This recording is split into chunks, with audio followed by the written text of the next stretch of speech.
Air pockets में अलग-अलग मौजूद थे। अब उस पाइप में एक एयर पॉकेट से दूसरी एयर पॉकेट का फासला 20 से 30 फीट था, कहीं-कहीं तो 50 से 60 फीट भी था।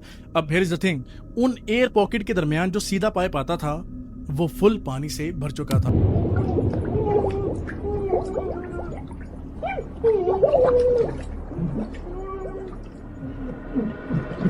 इन्होंने एक अलग तरीका आजमाया। अब क्रिस और फैजल जो दोनों ही जख्मी थे, इन्होंने एक एयर पॉकेट से अपनी सांस बंद की और उस पाइप में तैरना शुरू कर दिया। दूसरी एयर पॉकेट तक पहुंचते ही क्रिस फैजल को वहां रुकने का कहता है, क्योंकि क्रिस ने नोटिस कर लिया था कि पांव टूटा होने की वजह से फैजल सही से डाइव नहीं कर पा रहा। फैजल रोना शुरू कर देता है, मगर क्रिस जबरदस्ती उसको वहां छोड़ता है, एक लंबी सांस भरता है और दूसरी एयर पॉकेट से तीसरी एयर पॉकेट की तरफ डाइव लगा देता है। मगर इस बार वो होता है जिसका डर था।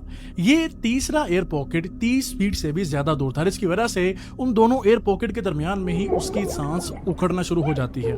मगर फिर एक मिरेकल होता है, इसके साथ एक लोहे की चीज टकराती है। जब ये उसे पकड़ता है तो वो एक ऑक्सीजन टैंक था जो इन पांचों के साथ ही इस पाइप में आ गया था।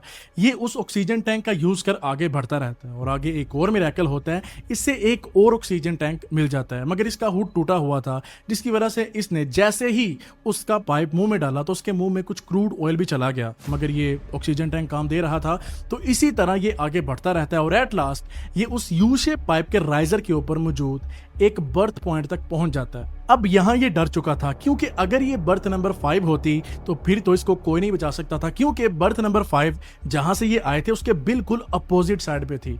और अगर ये बर्थ 6 होती तो फिर ये अचीव कर चुका था।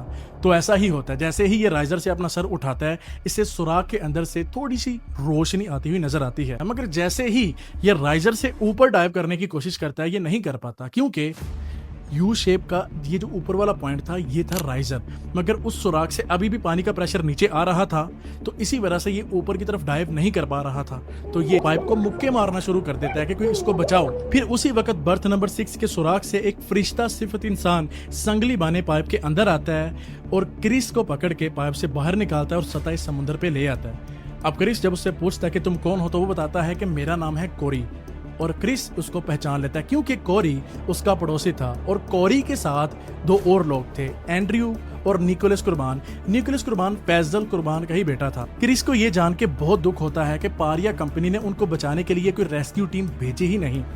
उनको बचाने आए हैं तो सिर्फ उनके अपने। तो फिर क्रिस निकोलस से कहता है कि जाओ अपने बाप को बचा लो, क्योंकि वो बहुत ही बुरी हालत में है। निकोलस उसी वक्त अपना डाइविंग सूट पहन के अकेला ही पानी में डाइव लगा उस पाइप के सुराख से अंदर घुसने ही लगता है कि उसको 5 डाइवर्स रोक लेते हैं।